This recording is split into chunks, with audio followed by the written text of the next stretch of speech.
نحمده ونصلي ونسلم على رسوله الكريم أما بعد فأعوذ بالله من الشيطان الرجيم بسم الله الرحمن الرحيم هو الله الذي لا إله إلا هو عالم الغيب والشهادة هو الرحمن الرحيم والله الذي لا إله إلا هو الملك القدوس السلام المؤمن المهيمن العزيز الجبار المتكبر سبحان الله عما يشركون صدق الله العظيم.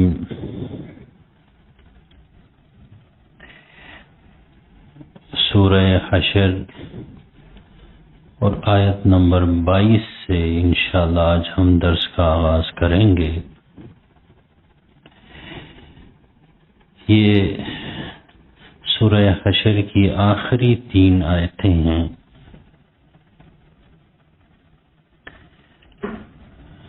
جن آیتوں میں اللہ رب العزت کی صفات کا ذکر ہے، صفات کمال کا ذکر ہے کہ ہم جس رب کے بندے ہیں وہ رب کیسا ہے، اس کی صفات کیا ہیں، اس کے کمالات کیا ہیں، اس کی مہربانیاں کیا ہیں.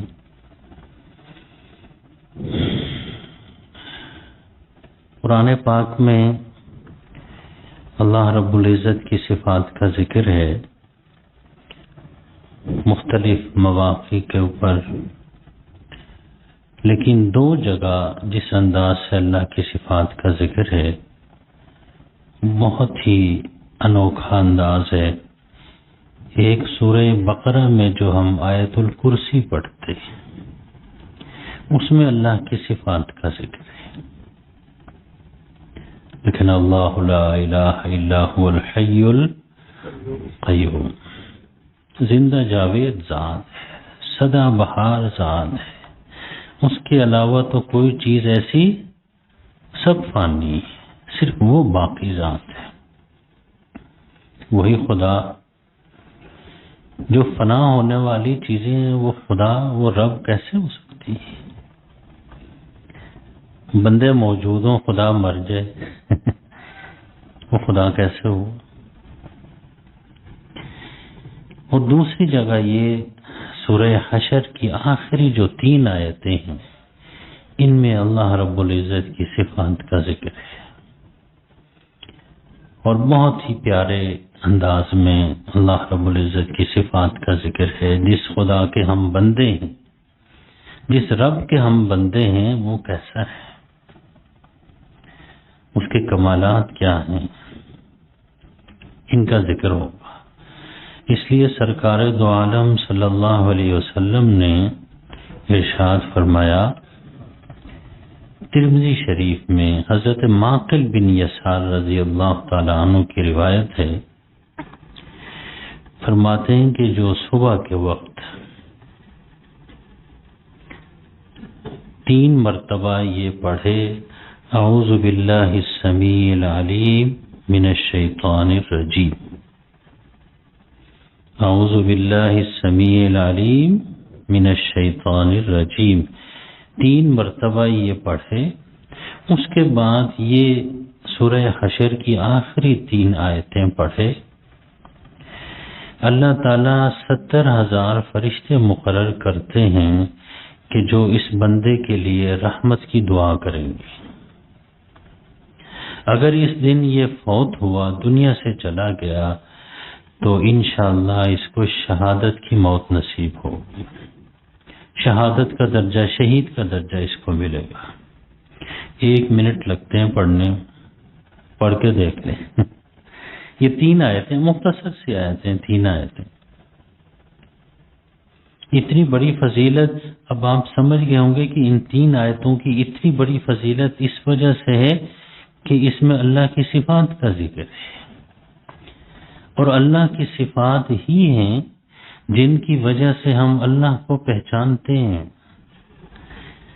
اللہ کی ذات کو پہچاننا دیکھنا تو ہمارے بس میں، لیکن اللہ تعالیٰ کی صفات کو ہم دیکھیں گے، اللہ تک پہنچ جائیں گے. تو اس میں ان 3 آیتوں میں عقیدے کا ذکر ہے، ایمان کا ذکر ہے، صفات وہی. اس وجہ سے ان کی اتنی بڑی فضیلت ہے، ان کی اتنی بڑی اہمیت ہے. سب سے پہلے فرمایا کہ هو اللہ الذی لا الہ الا ہو، اللہ وہی ہے کہ جس کے سوا کوئی معبود نہیں، جس کے سوا کوئی عبادت کے لائق نہیں، وہی عبادت کے لائق ہے، وہی اس لائق ہے کہ ہم اس کے سامنے جھکیں، عاجزی اختیار کریں. عبادت کیا چیز ہے؟ جھکنا، عاجزی اختیار کرنا. اس لیے جب اللہ کے سامنے عاجزی اختیار کریں گے، جھکیں گے، اب رکوع کرنا جھکنا، سجدہ کرنا جھکنا، اس کے بعد تو جو اللہ کے سامنے عاجزی اختیار کرتا ہے، جھکتا ہے، پھر کسی اور کے سامنے اس کو جھکنے کی نوبت ہی نہیں آتی.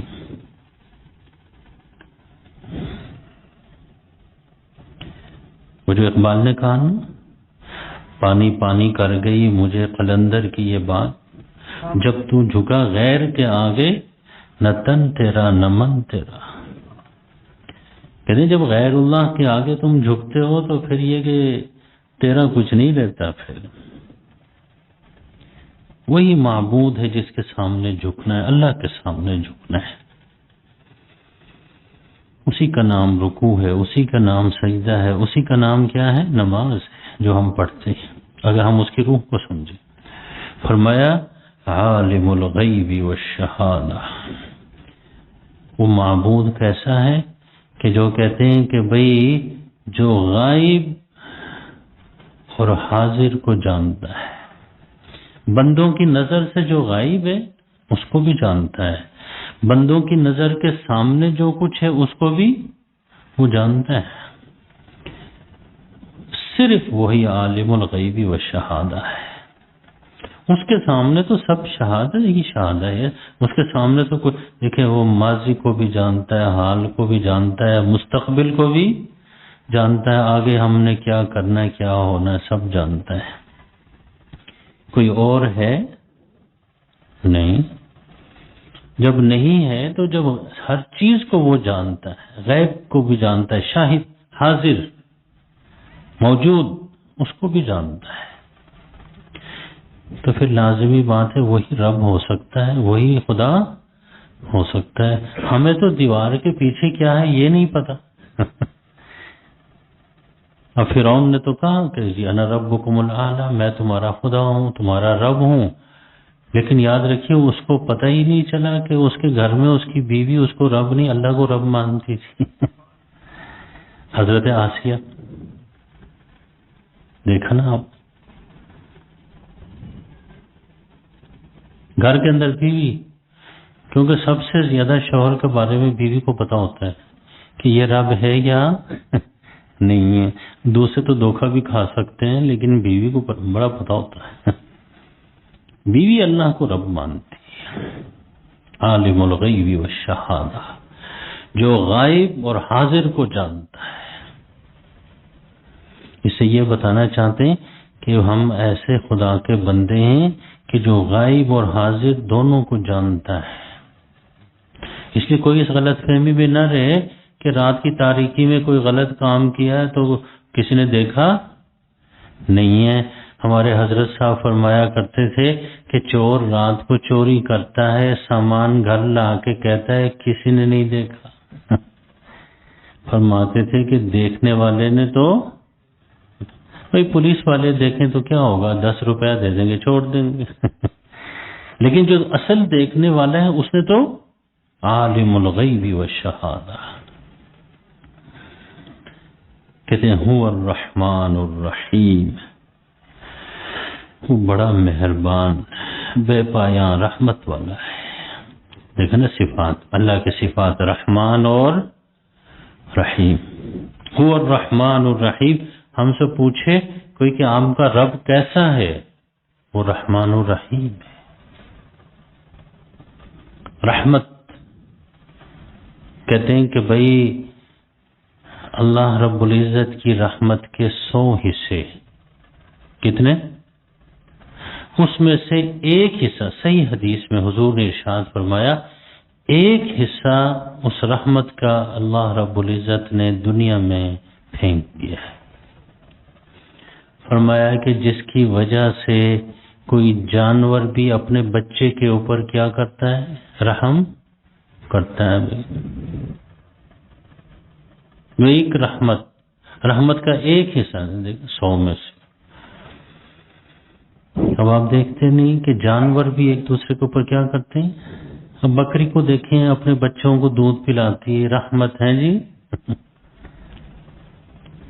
پرندوں کے بچوں کے لیے اگر کوئی جو ہے نا بھائی جانور ان کو اچکنے اٹھانے آئے تو وہ جانور دفاع کرتا ہے. یہ رحمت ہے. یہ رحمت کہاں سے آئی ان جانوروں کے اندر؟ کہاں سے؟ یہ وہی رحمت کا وہ ایک حصہ ہے. اللہ نے یاد رکھے ساری کائنات میں وہ رحمت پھیلا دی ہے. والدین اپنے بچوں پر رحم کرتے ہیں، بچے اپنے والدین کے اوپر رحم کرتے ہیں، انسان ایک دوسرے کے اوپر رحم کرتے ہیں، کہ جانور ایک دوسرے کے اوپر رحم کرتے ہیں. یہ وہ ایک ہی حصہ ہے. اسی حدیث میں حضور نے فرمایا 99 رحمتیں اللہ نے اپنے پاس رکھی ہوئی. کتنی؟ اور کہتے ہیں کہ قیامت کے دن وہ 99 رحمتیں پھر اللہ اپنے ایمان والے بندوں کے اوپر نچھاور کر دیں گے. پھر دیکھیں پھر نہال ہو جائیں گے مومنین. اس لیے مسلمان ہونا کوئی معمولی بات ہے. مومن ہونا، کلمہ کسی کو نصیب ہو، یہ کوئی مسلمانوں کے گھر میں ہم پیدا ہوئے. اللہ نے کتنی آسانی کر دی ہے ہمارے لیے، یہ اس کی رحمت ہے. ورنہ ہم تحقیق کر کے بھائی مسلمان ہو جائیں، ہیں جی ہمارے پاس تو وقت ہی نہیں. اللہ نے مفت میں ایمان ہمیں مسلمانوں کے گھر میں پیدا کر دیا. اب تو اس کی قدر کریں، اس کی اہمیت کو سمجھیں. والرحمن الرحیم. وہ رحمان الرحیم ہے، بڑا مہربان، بے پایاں رحمت والا ہے. ڈاکٹر غازی صاحب ایک جگہ وہ فرما رہے تھے، کتاب میں انہوں نے لکھا ہے، تو ہندوؤں سے کوئی بات چل رہی تھی ان کی، تو ایک اسٹیج کے اوپر ایک ہندو پنڈت جو ہے وہ بھی آ کے بات، ان کو بھی موقع دیا جا رہا تھا، ان کو بھی مسلمانوں کی طرف سے. ڈاکٹر غازی صاحب رحمہ اللہ بڑے قابل آدمی تھے. کہتے ہیں کہ جی وہ جو انہوں نے جو اپنے دیوی دیوتا ان کی تعارف کروایا، تو ان میں سب سے زیادہ خطرناک تریمورتی ان کا جو عقیدہ ہے، اس میں شیو جی ہیں، وشنو جی ہیں، برہما جی، ان میں سب سے زیادہ خطرناک شیو جی، اس لیے ان کی عبادت بھی زیادہ ہوتی. کہتے ہیں 1000 بندوں کو مار دیا جی، 2000 کو جو ہے نا ذبح کر دیا. کس نے جی؟ شیو جی نے. وشنو جی نے یہ کر دیا، فلاں. تو غازی صاحب کی جب باری آئی اسٹیج پر آئے تو کہنے لگے کہ جی وہ جو ہندوؤں کے جو دیوی دیوتا ہیں، ان کے خدا، مجھے تو لگتا ہے کہ وہ سارے کے سارے 302 کے مجرم ہیں. کیا ہیں؟ 302 کے مجرم ہیں. ہمارا جو رب ہے وہ الرحمن الرحیم. وہ کون ہے؟ رحمتیں ہی کرتا ہے، مہربانیاں ہی کرتا ہے، بدمعاشیاں نہیں کرتا ان کے ہندوؤں کے شیو جی کی طرح. اب دیکھیں تب بات قرآن کی سمجھ آ جائے گی جب دوسرے مذاہب کا مطالعہ کریں گے کہ ان میں خدا کا تصور کیا ہے. وہ الرحمن الرحیم. وہ رحمان الرحیم ہے. رحمت کے سارے خزانے، اس کائنات کے ذرے ذرے کے اوپر اس کی رحمت پھیلی ہوئی ہے. کتب علی نفسہ الرحمہ. اس نے اپنے جو ہے نا اوپر لکھ دیا ہے رحمت کرنا. سزا تو وہ صرف بڑے بڑے کسی مجرم کو دیتا ہے، باقی اپنے بندوں پہ رحمت ہی رحمت کرتا ہے۔ ان رحمتی وسعت کل شیء، میری رحمت ہر چیز کے اندر پھیلی ہوئی، کائنات کے ذرہ ذرے کے اندر پھیلی ہوئی میری رحمت۔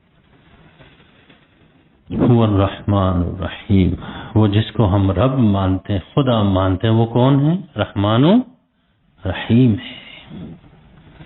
وہ ہمارے اوپر اپنی رحمت ہی کرتا ہے، ہم غلطیاں کرتے ہیں وہ معاف کرتا ہے، کیونکہ وہ رحمان الرحیم ہے، وہ غفور الرحیم ہے۔ ہم سے کوتاہیاں ہو جاتی ہیں، معاف کر دیتا ہے۔ کتنا بڑا رحمان ہے، اس کا آپ اندازہ نہیں لگا سکتے۔ حضرت عبداللہ ابن عمر رضی اللہ تعالیٰ عنہ کی ہمارا کتنا خیال رکھتے ہیں ہمارے رب، ہاں جی، اللہ نے کتنا پردہ رکھا ہوا ہے۔ میں اپنے گریبان میں دیکھوں، آپ اپنے گریبان میں دیکھیں، کتنی غلطیاں، کتنی جو نا کوتاہیاں، کتنے گناہ ہوتے، کسی کو پتہ ہی کوئی نہیں۔ اور لوگ ہمیں سمجھتے ہیں بزرگ آدمی، نیک آدمی، یہ اس کی رحمت نہیں۔ اور اس رحمت کا بتا رہا ہوں، اب آگے دیکھیں، عبداللہ بن عمر کی روایت ہے، قیامت کے دن حشر کے میدان ہوگا، اللہ تعالیٰ جیسے ہمارے یہاں ہوتا ہے نا، کسی دوست سے بات کرنی ہو تو اس کے کندھے پہ ہاتھ رکھ کے الگ لے جا کے کوئی خفیہ بات، ایسے ہی کرتے ہیں، کسی اور کو پتہ نہ چلے۔ قیامت کے دن اللہ رب العزت اپنے بندے کے کندھے کے اوپر اپنا ہاتھ رکھیں گے، اس کو الگ لے جائیں گے، سائڈ پہ لے جا کے اس سے پوچھیں گے کہ بھئی تم نے فلاں گناہ کیا کہ نہیں کیا؟ فلاں دن بندے کو یاد آئے گا، ہاں جی کیا ہے۔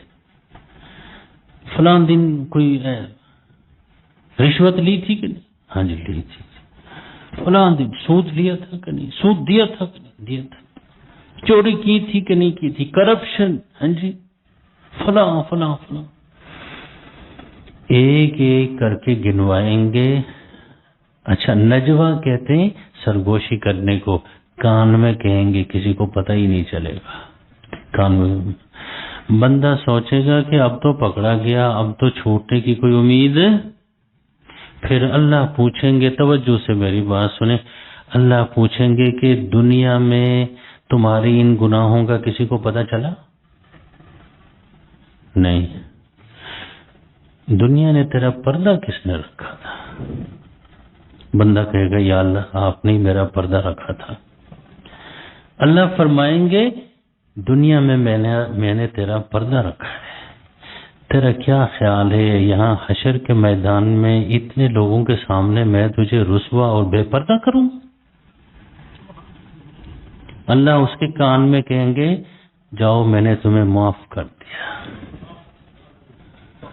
اسی کو حدیث نجوہ کہتے ہیں، سرگوشی والی حدیث، صحیح حدیث ہے۔ حضرت عبداللہ ابن عمر رضی اللہ تعالیٰ عنہ اس کے راوی ہیں، اس کی رحمت دیکھیں، دنیا میں بھی پردہ رکھتے ہیں، آخرت میں پردہ رکھتے ہیں کہ کسی اور کو ان کے گناہوں کا پتہ، والدین کو پتہ نہ چلے، رسوائی ہو جائے گی، بھائی کو پتہ نہ چلے، دوست کو پتہ نہ چلے، مولوی صاحب کو پتہ نہ چلے، پھر تو اور مسئلہ ہو جائے گا۔ یہ اس کی رحمت ہے کہ وہ پردہ رکھتے ہیں، دنیا میں بھی رکھا، آخرت پھر معاف کر دیتے ہیں۔ ہاں، کافروں کے بارے میں آیا اسی حدیث میں کہ بھئی جو مشرک، کافر، منافق ہیں، علی رؤوس الاشہاد، سب کے سامنے اللہ فرمائیں گے ہؤلاء الذین کذبوا علی اللہ، یہی وہ لوگ ہیں جنہوں نے میرے بارے میں جھوٹ بولا تھا۔ انہوں نے کہا تھا اللہ کا شریک ہے، پارٹنر ہے، دیکھو آج ہے کوئی میرا پارٹنر۔ اس لیے یہاں ان آیتوں میں توحید کے اوپر سب سے هو اللہ الذی لا الہ الا هو، اللہ وہ ہے جس کے سوا کوئی معبود نہیں، توحید توحید توحید، شرک سے بچے۔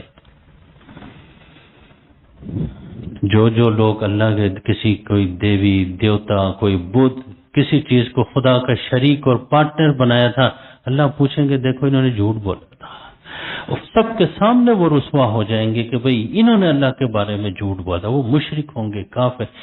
ایمان والوں کے ساتھ اللہ رحم کا معاملہ کریں گے. اسی کو حدیث نجوہ کے هو الرحمن الرحیم، ہمارا رب کون ہے؟ کوئی پوچھے، رحمان الرحیم ہے. آگے فرمایا کہ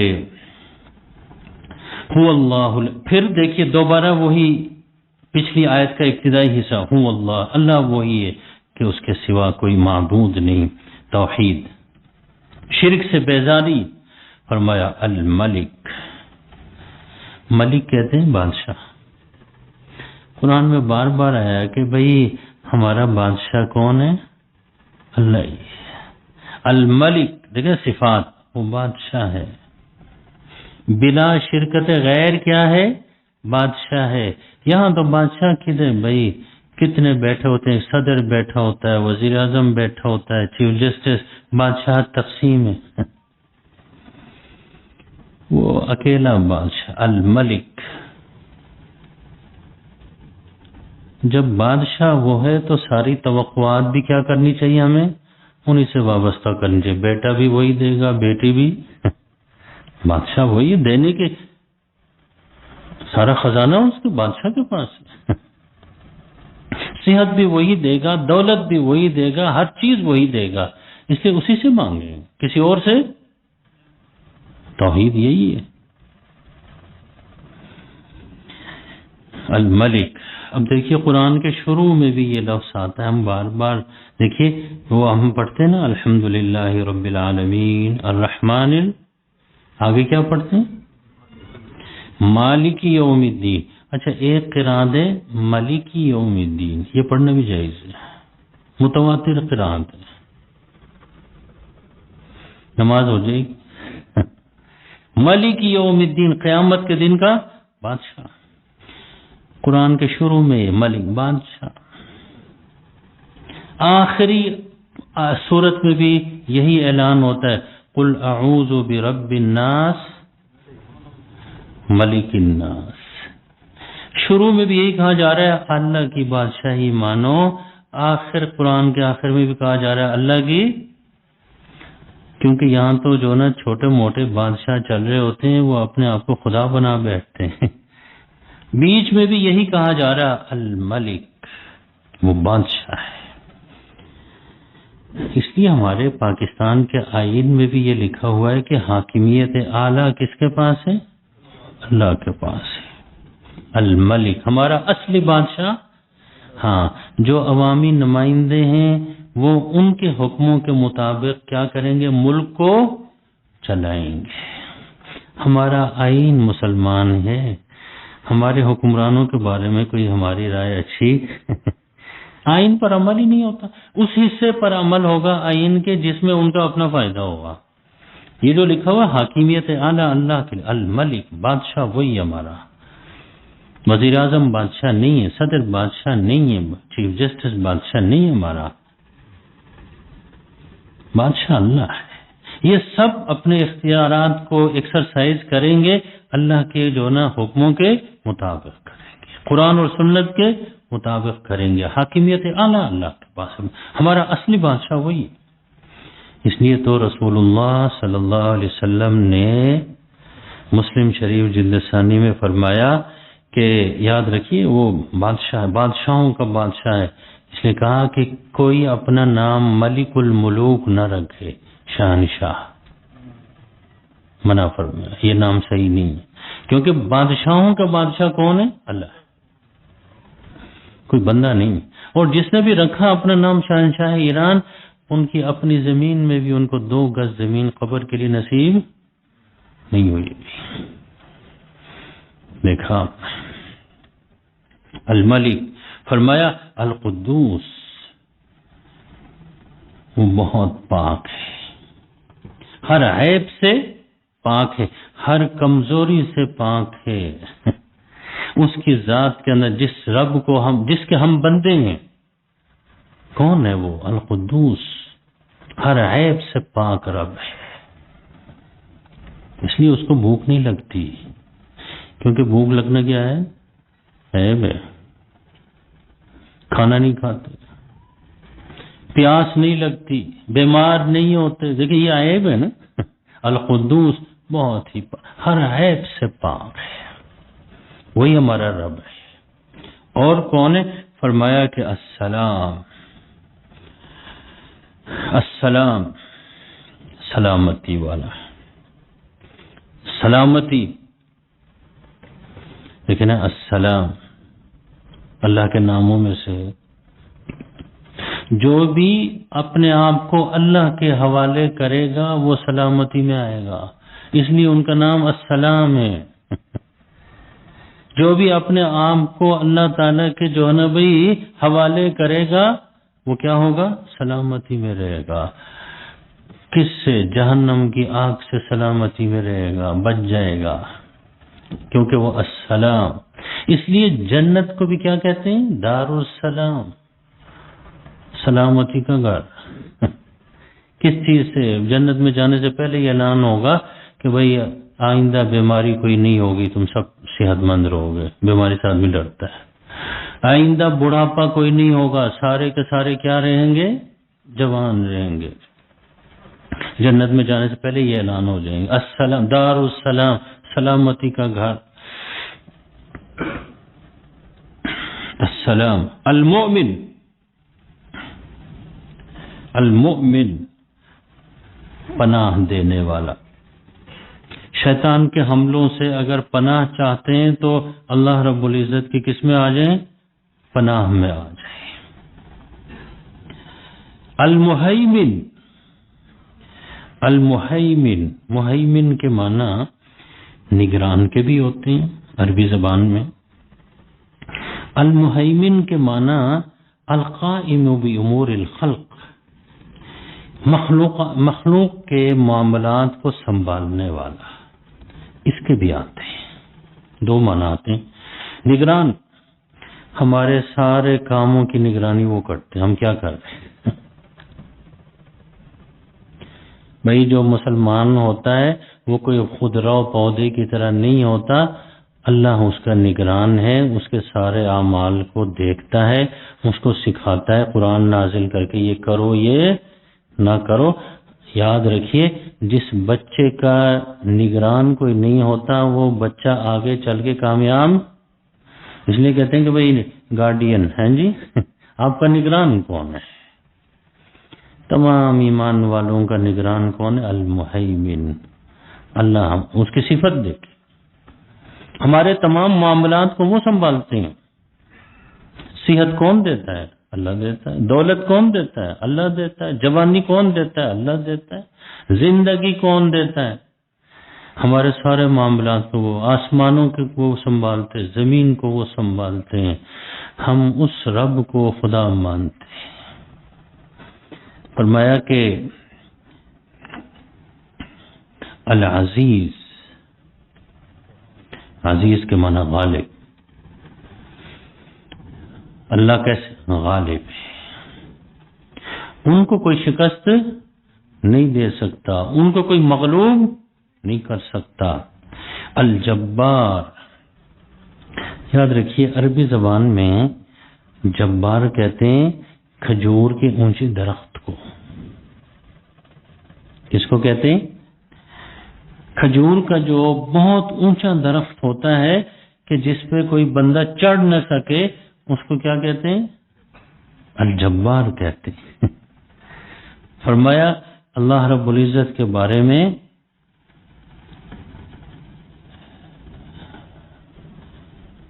الجبار ہیں. وہ کیا ہیں؟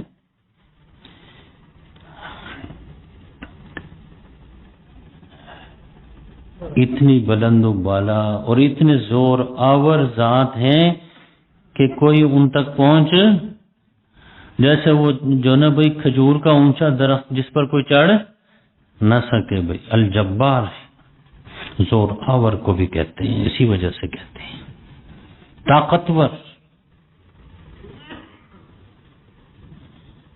فرمایا المتکبر، متکبر کے معنی کبریائی والا،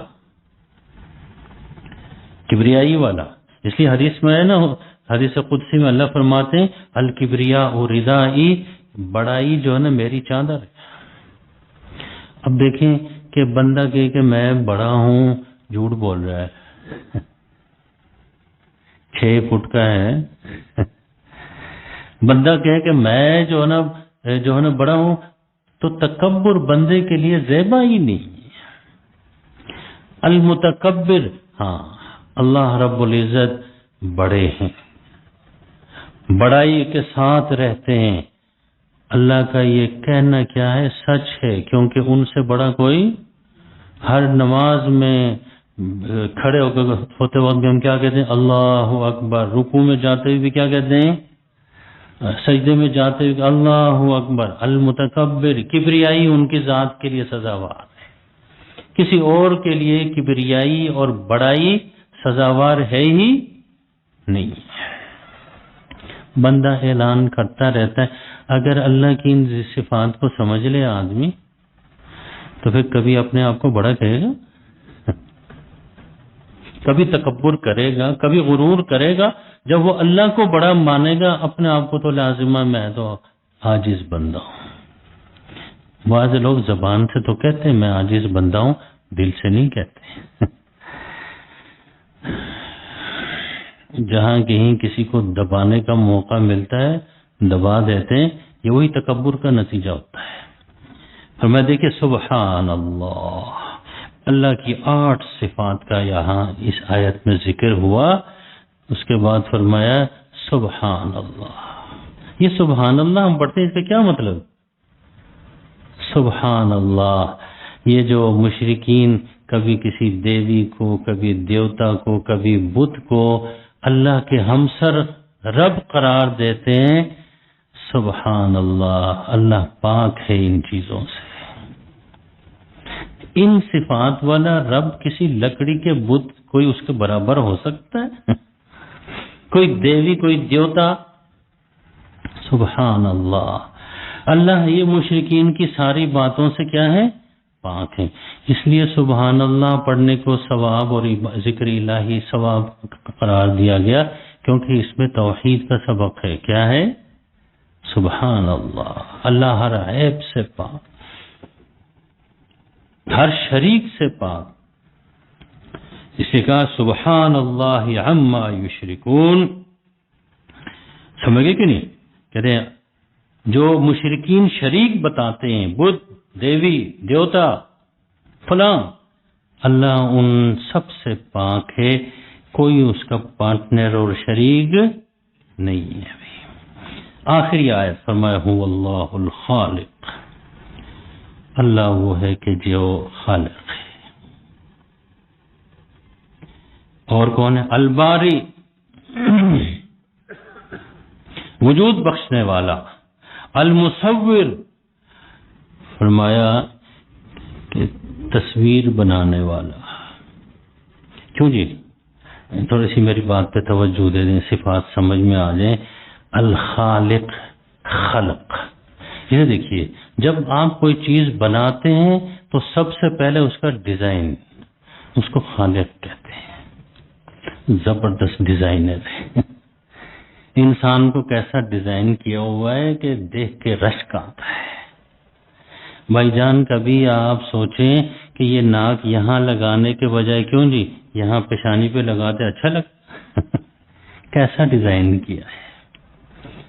الخالق، زبردست ڈیزائن کرنے والا۔ ڈیزائن کرنے کے بعد پھر اس کو کہتے ہیں وجود میں لانا۔ آپ کاغذ پہ اس کو کیا کرتے ہیں بھائی؟ وجود میں لاتے ہیں، اس کو کہتے ہیں الباری۔ اس لیے میں نے کہا وجود بخشنے والا، الباری، برا، خلقا، برا۔ اس کے بعد جب آپ کاغذ پہ اس کو جو ہے نا بھائی وہ وجود میں لاتے ہیں، پھر اس کے نوک پلک کیا کرتے ہیں؟ ٹھیک کرتے ہیں، یہاں سے اس کو ہٹا دیں، یہاں سے اس کو ہٹا، اس کو کہتے ہیں المصور، صورت گری کرنے والا۔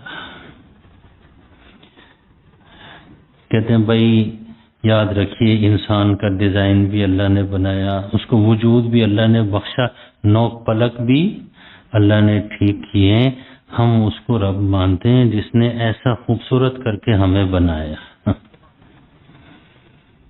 فرمایا لہ الاسماء الحسنی، اس کے بڑے خوبصورت نام ہیں. ان نام سے یہ صفات نام ہیں. لہ الاسماء الحسنی. یاد رکھیے ترمذی شریف میں رسول اللہ رب العزت کے کتنے نام مذکور ہیں؟ 99 نام مذکور ہیں. یہ 99 نام ہیں کیا؟ 99 صفات ہیں. جب ہم کہتے ہیں کہ اللہ کیا ہے بھائی، کہتے ہیں بھائی الجبار، تو یہ ان کی ایک صفت ہے. الخالق دوسری صفت ہو گئی. الباری، المصور، 99 صفات ہیں. کیا مطلب؟ یہ صفات کیا ہیں؟ کمالات ہیں. مثلا ہم کہتے ہیں کہ یہ ڈاکٹر ہے تو اس کا مطلب یہ اس کی ایک صفت ہے. ہمارے ہاں جو ڈاکٹر ہوتا ہے وہ ڈاکٹر ہوتا ہے، بس ایک صفت. دیکھ ہمارے ہاں ڈیزائنر ہے، وہ ڈیزائنر ہی ہے، وہ ڈاکٹر. اللہ سب کچھ ہے. 99 صفات ہیں جن کا ذکر ترمذی شریف میں ایک جگہ ایک اور جگہ قرآن میں آیا وَلِلَّهِ الْأَسْمَاءُ الْحُسْنَى فَادْعُوهُ بِهَا. اللہ کے اچھے اچھے نام ہیں، انہی سے اللہ کو پکارو. اپنی طرف سے اللہ کا کوئی نام نہ رکھنا. دیکھیں نا قرآن میں اس کے لیے لفظ ہے اللہ، یہ اس کے لیے اسم ذات ہے. اس کے بعد الخالق، المالک، الملک. دیکھیں بتائیں، فرمایا کہ یسبح لہ ما فی السماوات والارض. ایسے صفات کا مالک رب کہتے ہیں بھائی یسبح لہ، تسبیح کرتی اس کی. ما فی السماوات، تسبیح کے معنی پاکی بیان کرنا. جو کچھ آسمانوں میں، والارض جو کچھ زمین میں، جو مخلوقات آسمان میں، فرشتے جو زمین میں ہیں بھائی، یہ درخت، یہ چرند، یہ پرند. ہر گیا ہے کہ زمین رویت وحدہ لا شریک لہ گوید، کہ جو سبزہ بھی زمین سے اگتا ہے یہ وحدہ لا شریک لہ کا اعلان کر کے نکلتا ہے کہ اللہ وحدہ لا شریک ہے، اس کا کوئی پارٹنر شریک. کیونکہ جس نے یہ گھاس نکالا، یہ درخت نکالا، یہ پودا نکالا، اس پودے کو پتہ اس اللہ نے نکالا ہے. یہ ہم غافل ہیں کہ ہمیں نہیں پتہ. دیکھیے فرمایا کہ یسبح لہ ما فی السماوات والارض وہو العزیز الحکیم. اور وہ آخر دیکھیں نا، آخر میں بھی وہی جو ہے نا بھائی الفاظ آ گئے. اچھا جی، سورت کے شروع میں کیا لفظ، سورہ حشر کے شروع میں کیا لفظ آیا تھا؟ سبح للہ ما فی السماوات وما فی الارض وہو العزیز الحکیم. اور آخر میں بھی اسی مضمون کے اوپر سورت کا اختتام ہو رہا ہے کہ یسبح لہ ما فی السماوات، آسمانوں اور زمین میں جو بھی مخلوق وہ سب کے سب اللہ کی تسبیح، اللہ کی عبادت میں مصروف ہیں. اگر کوئی غافل ہے تو وہ انسان ہے.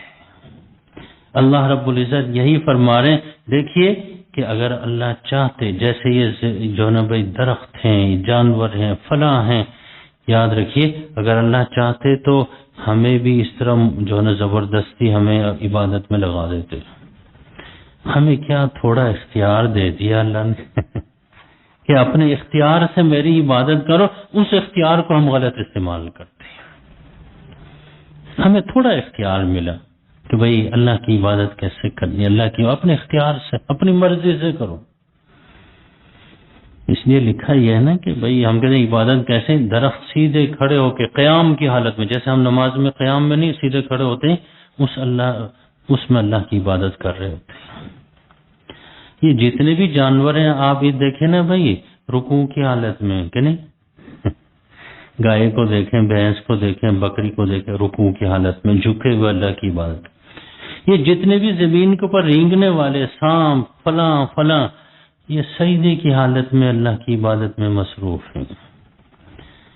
اللہ نے نماز ہمیں ایسی عبادت دی ہے کہ جس کے اندر ساری مخلوقات کی عبادت کیا ہے؟ شامل ہے. رکوع قیام کرتے ہیں، پھر رکوع کرتے ہیں، پھر سجدہ کرتے ہیں، دیکھا ہم نے کبھی سوچا نہیں کہ ہمیں نماز کیسی ملی ہے، یہ کس قسم کی عبادت ہے۔ جب ایک بندہ یہ نماز پڑھ رہا ہوتا ہے، وہ ساری کائنات کی عبادتیں اس کی نماز کے اندر شامل ہوتی ہیں۔ اس لیے کہا گیا کہ بھئی سب سے اہم چیز کیا ہے دین میں؟